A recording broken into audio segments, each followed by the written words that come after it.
So what is your biggest weakness? My biggest weakness. You know what? I don't really have any because most of the times I do things perfectly and things work out really well. Yeah, I am not very good at managing people. I normally like to work on assignments where I have to work on my own and I don't have to interact with a lot of people. My weakness. You know what? You will laugh at this because I'm really good at multitasking and normally I get my work done much faster than my colleagues, which makes them really look bad. And I think that's not very good. Bad answer, bad answer, bad answer. If you give one of those answers in your job interview, you are guaranteed to fail. I know that this question, what is your biggest weakness, is a tricky one, and not giving the proper answer to this question can actually land yourself into some kind of trouble during a job interview. And that's why in this video, I will share with you the do's and don'ts of how to answer this question effectively. And watch this video till the end because I will share with you 5 really good real life examples of answering this question, which can really help you on your next job interview. My name is Jamil Hai, and I've been working across South Asia, Middle East, and North America for the last 20 years. And my mission is to help you build real life skills for your job and career that they don't teach you in college. So let's get a perfect answer to what is your biggest weakness.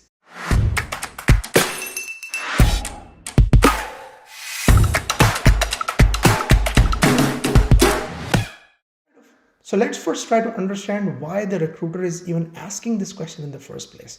The first reason why the recruiter would be asking this question is to assess your self-awareness. Now, self-awareness is the most critical skill you can have, and I've made a lot of videos about this that you can watch on the links over here. Companies always would love to hire self-aware people because those people know what their strengths and weaknesses are, and therefore they can leverage their strengths or use them to their advantage and work on their weaknesses so that they can improve on them or work around them. The second reason why the recruiter would ask this question is to assess your thought process. What do you do when you have encountered a weakness? Because we all have weaknesses, we are all human beings, so it's absolutely normal to have one. But then once you have identified it, what do you typically do? You could take the route of maybe avoiding the kind of work which is heavily dependent on what is your weakness. That is one route you could take. Or you could work on your weakness and improve it or make it acceptable in a way that it doesn't become a showstopper in your career progress or in terms of delivering your job. So those are the kind of things that the recruiter is typically interested in knowing when they ask this question. Now let's get into the do's and the don'ts of how to answer this question effectively. So let's first cover the don'ts. The first one is don't give generic or cliched answers. Things like, I'm a perfectionist, or my weakness is that I'm a very hard worker. I mean, recruiters have heard these answers a billion times. So the moment you give this answer, they almost stop listening because it's the same script that they keep listening interview after interview. So just try to avoid those kind of answers. The second one is don't deny a weakness. If you are a human being, you will have a weakness. We all have weaknesses because we are humans. That is what makes us different than machines. Therefore, if you give an answer that, hey, I don't have a weakness, that basically is a red flag for the recruiter that you are basically not self-aware. You don't know yourself. And that is where they will start thinking about, whether we should hire this person or not. The third don't is avoid red flags or avoid giving answers about skills which are basically required as strengths on the job. One of the examples that you saw at the beginning of this video of a bad example was that a person was sitting in a job interview for a people leadership role and he is saying that I don't like to work with people and that's my weakness. That's a very bad answer because if you are not good at working with people, then you should have not even applied for that role in the first place because that role was about people management. So when you're putting an answer to this question, look at the job description and look at the strengths and make sure that your answer doesn't conflict with any of those. And the last don't I want to share is don't try to be humorous or funny while answering this question. Don't get me wrong, there is a time and space for being funny or humorous in a job interview because that really shows how confident you are.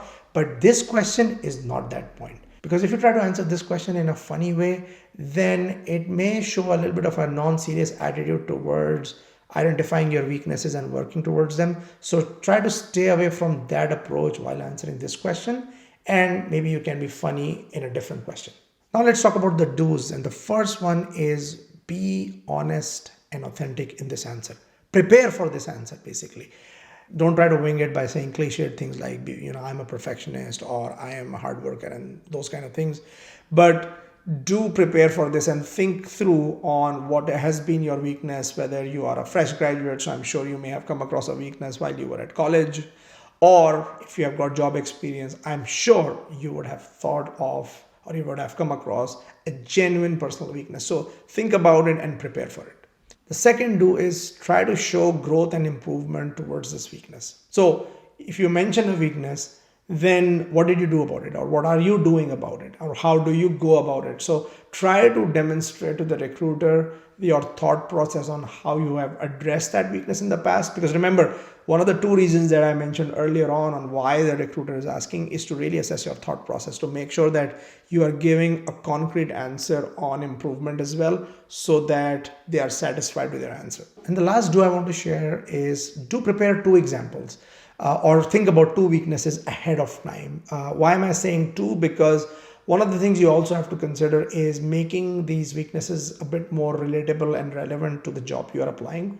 And sometimes you may want to use the better of the two examples that you have, which probably fits the situation more. So if you just prepare one, then you are kind of stuck, right? So, but if you have two examples of weaknesses, then you can think of the context which is going on in the job interview. Because this question often comes as a bomb in the middle of an interview, right? So you are probably giving an answer to a behavioral question, and then suddenly somebody asks, hey, but what about your weaknesses? Or do you have a weakness? So it comes so quickly and so bluntly that sometimes you can just be surprised, and you could think about, okay, what is my answer? So if you just have one example, then it may not be the best example for the context of that job interview. But if you have two, then you can really think about, okay, this is probably a more fitting example. So now let's look at some real life examples of how to answer this question perfectly. And what I recommend is that as you listen to some of these answers, after listening to each one of those, take a pause, take some notes, because not all of these answers will be perfectly relevant to your particular situation, but maybe you can use 2 out of these 5 answers. So just after each answer, pause, reflect back, and take notes if you think that is the right answer for your situation. So let's get into it. I used to be overly meticulous about details, sometimes spending too much time perfecting small elements. However, I've learned that there is a balance between thoroughness and efficiency. I now utilize tools and strategies to ensure that I maintain high level of accuracy while managing my time effectively. So in this case, you are sharing that your attention to detail is basically a weakness because you have a tendency to go into too much details, and that sometimes causes you to be inefficient, which means you may have missed deadlines on those kind of things. So therefore now you are trying to balance between efficiency and attention to details so that you can deliver your projects on time and so on. In the past, I had a tendency to take on too many tasks because I enjoy being challenged. To address this, I've become more adept at prioritizing projects and communicating effectively with my team to ensure a realistic workload. This has not only improved my time management, but has also fostered a more collaborative work environment. So basically, you're saying here that you were a yes man, you would say yes to everything, but now you are being very careful not to take too much workload and then not deliver things on time. So you are trying to manage that more effectively with your team. I'm someone who values efficiency and results, and in the past, I used to feel frustrated when progress was slower than expected. To overcome this, I've developed patience by focusing on the incremental achievement within a project. I now appreciate that some aspects take time and the journey is as important as the destination. So this is a very common weakness where people are very results driven, and that while is a good thing, but it can burn out the people around you, or it can turn you into a very aggressive person as well. So just trying to ensure that you're keeping that balance between results and also keeping the team engaged, that is really important. And that's why this person is demonstrating that they have moved from being very results focused to someone who also thinks that journey is also very important, not just the end result. Public speaking was an area of discomfort for me, but I recognized its importance in professional growth. I enrolled in public speaking courses, and joined a local Toastmasters group. While I'm still working on honing the skill, these experiences have significantly improved my confidence and ability to articulate ideas effectively. So, public speaking, of course, is a very rare skill and it's normally a weakness with most people. So, this is a very good example where you are honestly talking about it and you're also demonstrating what you're doing to improve it. I tend to be quite self critical, always striving for excellence. While this has driven me to produce high quality work, I have realized that it's essential to acknowledge and celebrate achievements.